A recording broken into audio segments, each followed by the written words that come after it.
Hello everyone, welcome to Code is Good. In this video, we will talk about quicksort algorithm.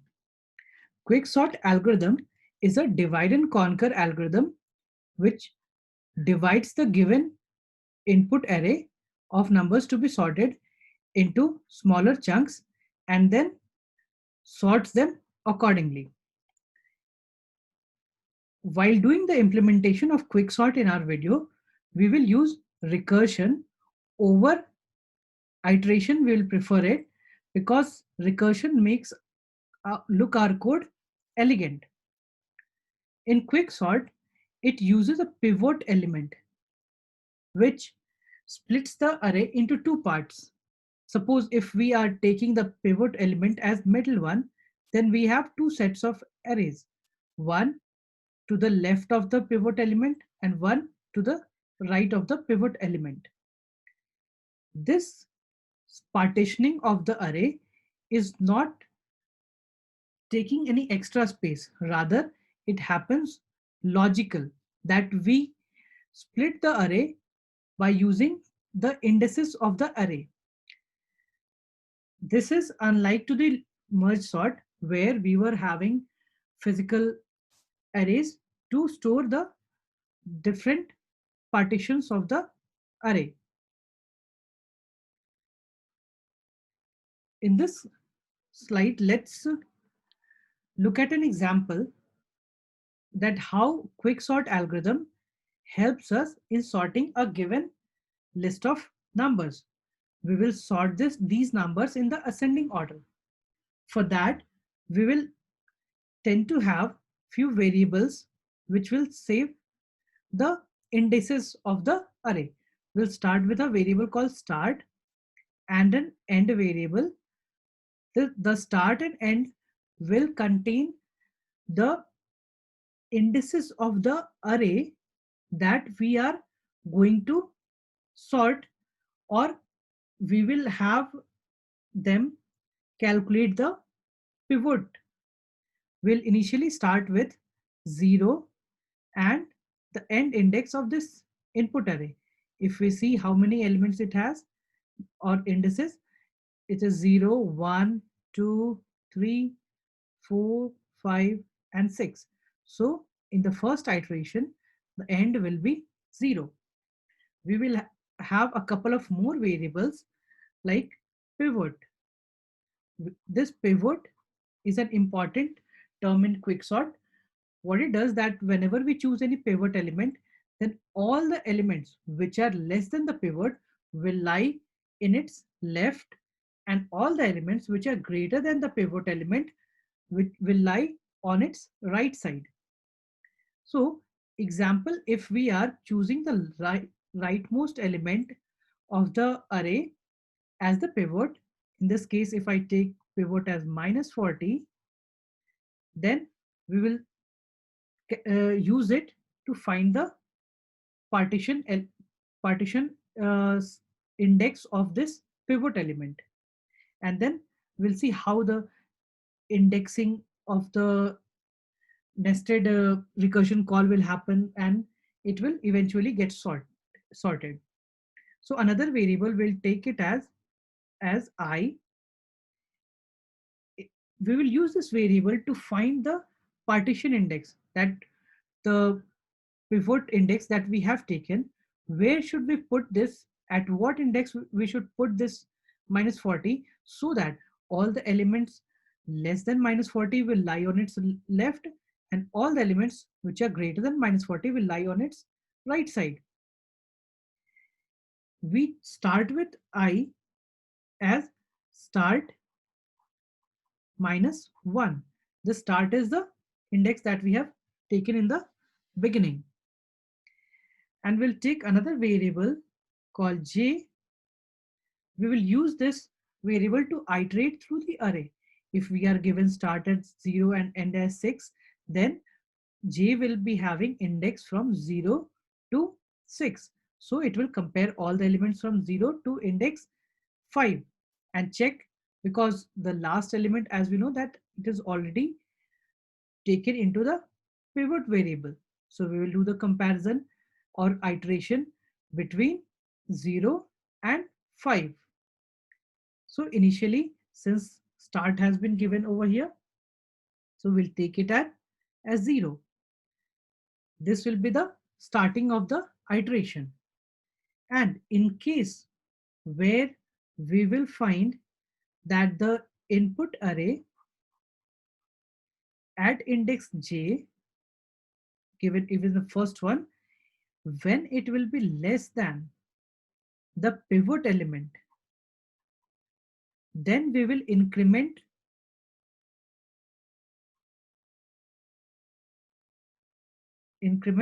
I by 1, and then we will swap the element at input at index I with element at input at j. This will be the algorithm that we will check it out by its working. So how it will be there?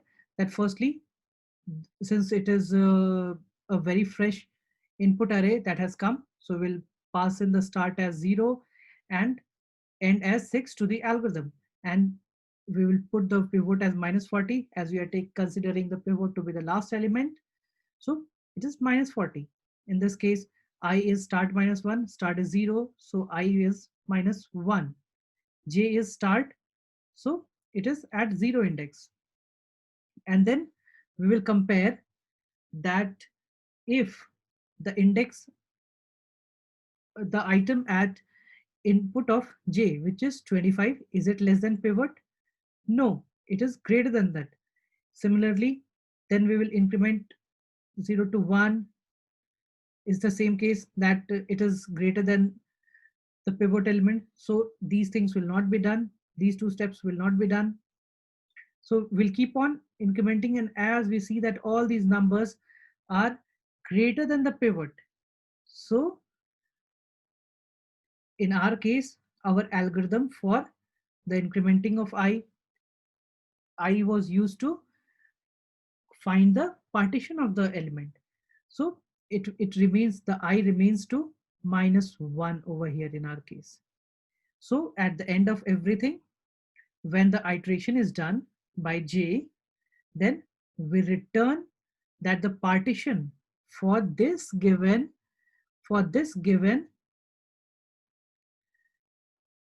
item was going to be 0. How?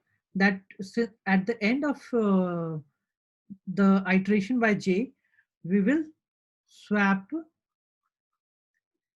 the item at I plus 1 and the pivot element, pivot index element. So in this case, we'll just swap it, which will become -40, 35, -20, 10, 60, 1, and 25. And then since we had identified that I was used to find the partition index, so we will just add 1 to it since it remained before that. So we'll say that this was the partition that, since -40 has taken its right place in the final sorted array, so this is the partitioned index. So we will add 1 to -1, which will make it 0, and reply back that this was the first partition index found. Similarly, when it will go back to the original array, it will it will consider everything before -40 to be less than. In our case, we don't have any element. So the next set of element from 1 to the end, all these elements will be sent in the next iteration for getting the partition index. So in this case, our start will be 1 index. And since it goes to the end, so again the end will be at 6. So in this case, our start has been given as 1. So this case, start goes as start 1 minus 1 is 0 and the j starts from index as 1. So we have already taken the pivot as last element, which turns out to be 25. So we'll check it out that whether 25 is less than 35. In this case, no. So this step will not be executed. Then we'll check is 25 less than my is sorry. We'll check whether the element is minus 30 is the element at j, which is 35. Is it less than pivot? No.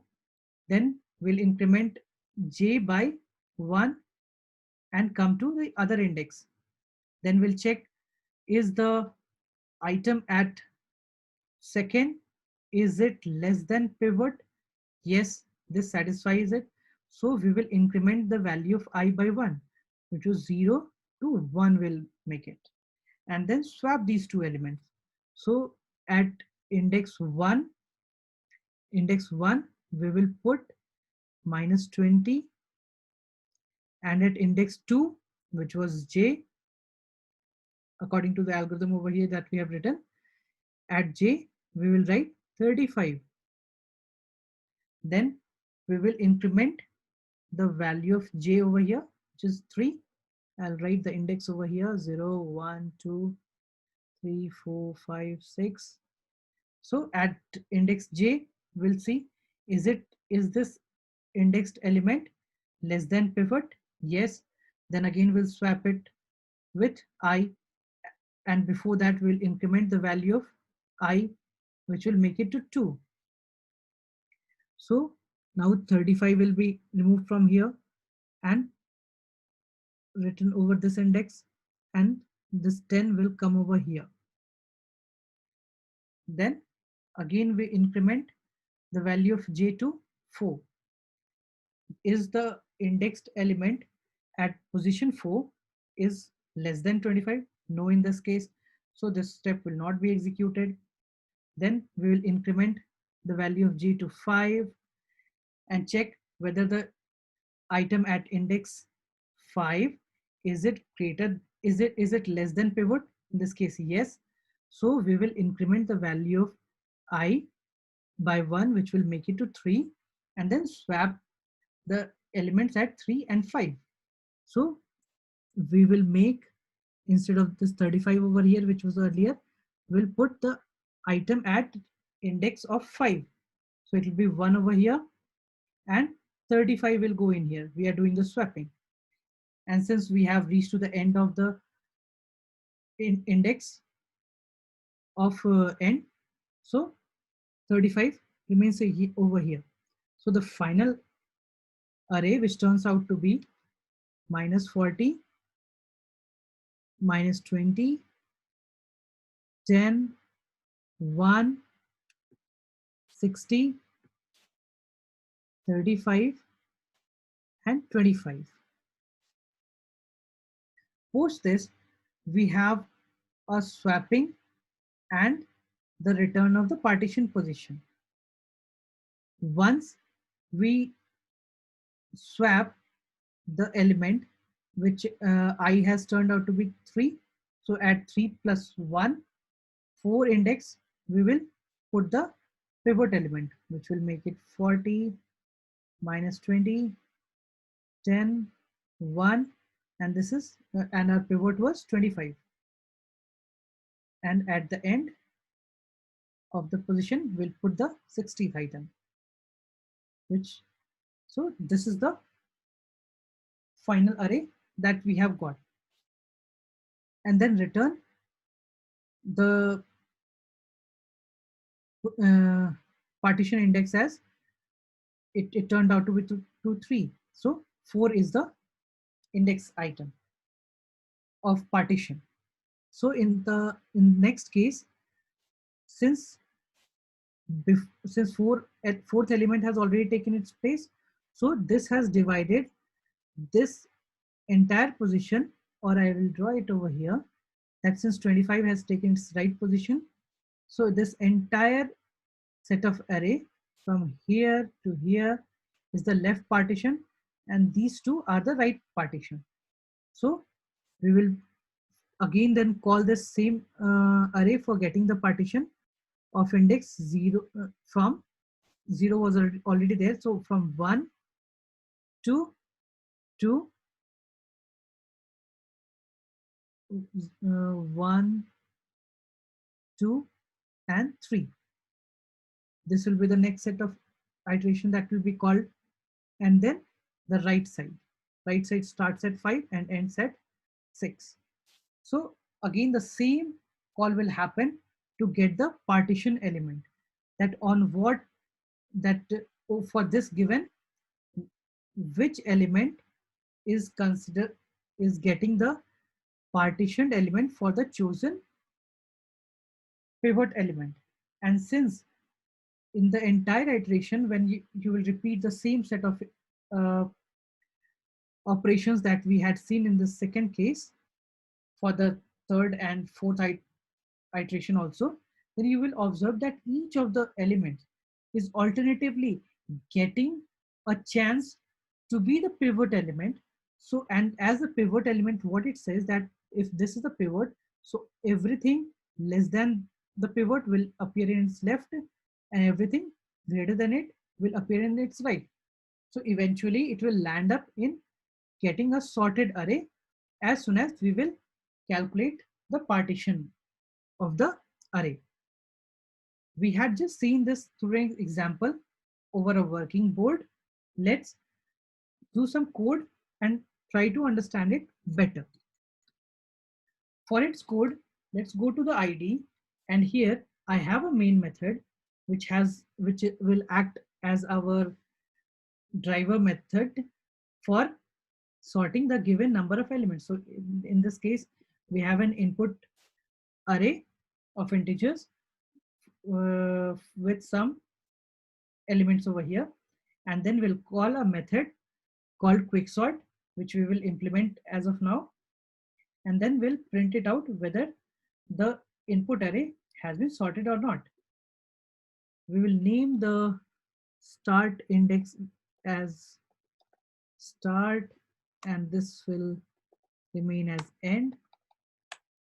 Over here, suppose we get an array to be sorted with only one item.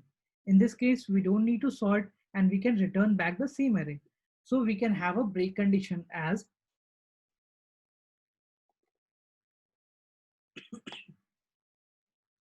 a start should always be less than the end. Over here, this is the other condition that the input is having a lot of elements. So we need to, and we have not reached to the end of the element. So we will just sort it out all the conditions.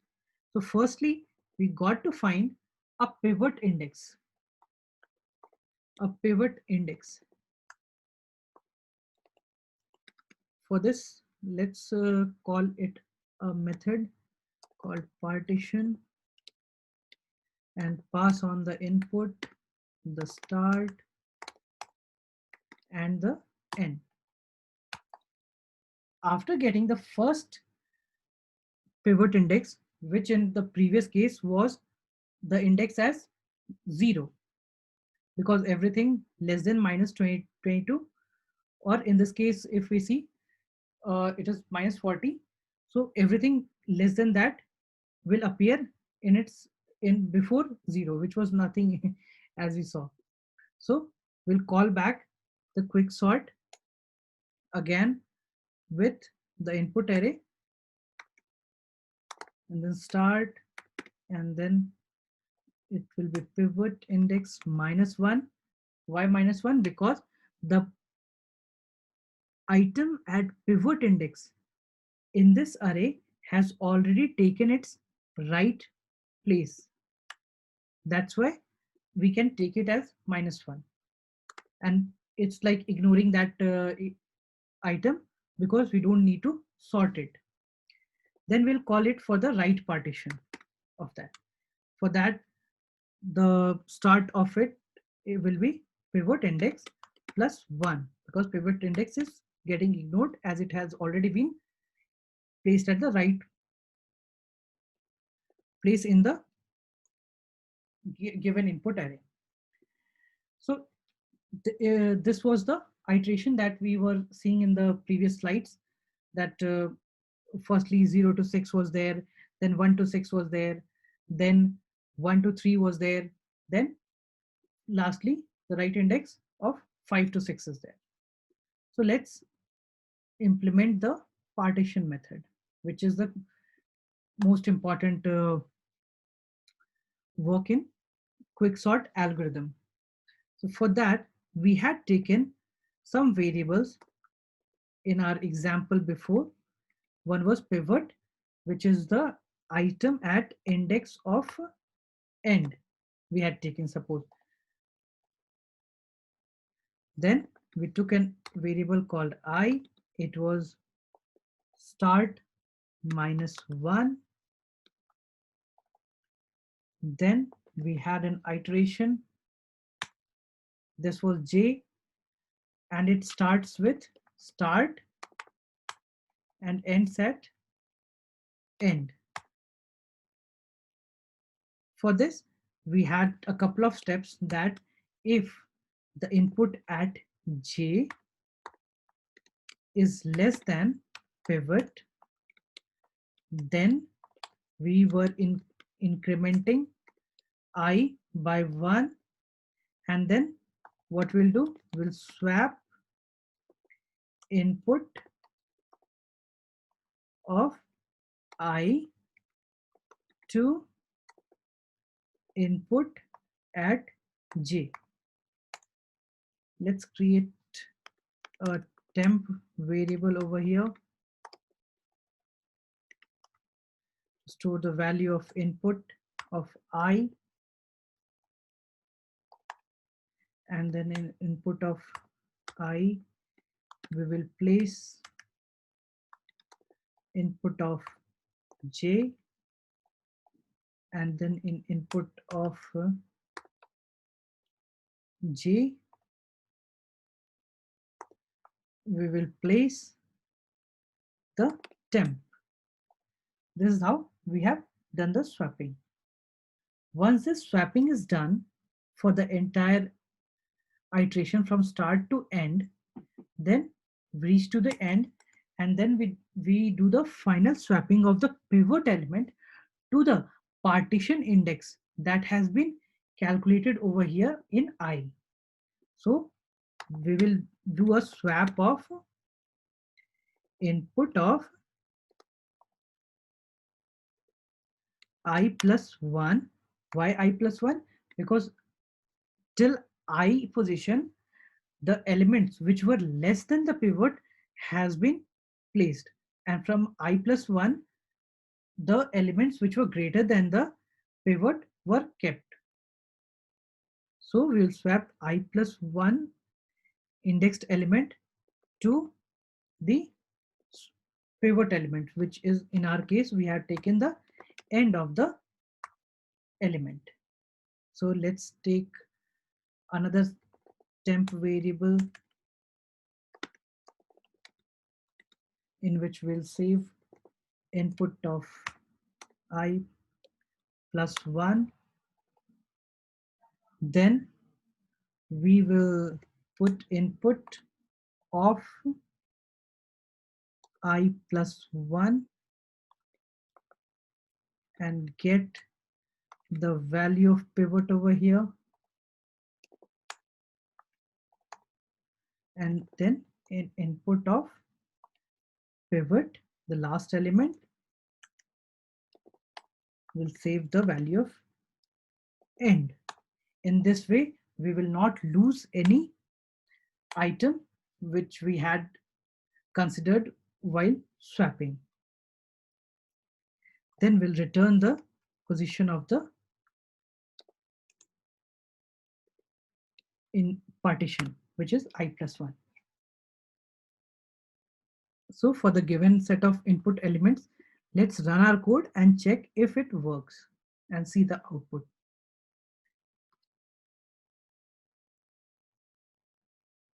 over here,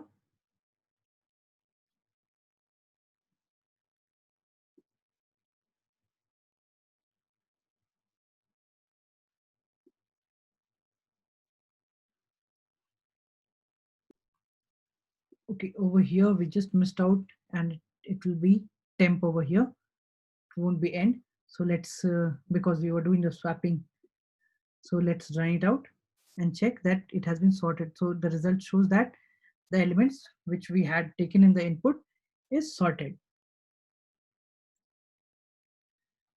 Let's see some properties that quicksort has.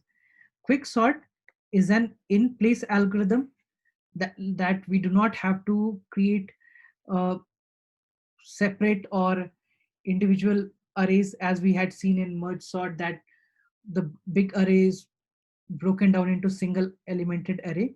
So no physical array is created. Everything is in place, that within the given array itself, using the indices of the items, we do the partitioning and then do the sorting in the memory of the same array.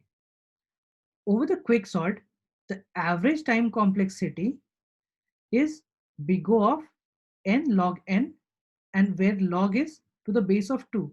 Base of 2 because in each iteration we split them into two halves, one to the left of the partition index and one to the right of the partition index. The quicksort is an unstable algorithm, which means that the relative position of the duplicate elements, if given in the input array, will not be retained. The reason is that when we are alternating between I and j, which we saw in the program, we are swapping potential elements from the left to the elements in the right, and the elements from the right to the elements in the left. So we have elements jumping over to each other. Therefore, if they, since there is no guarantee that the relative ordering of the duplicate elements will be preserved.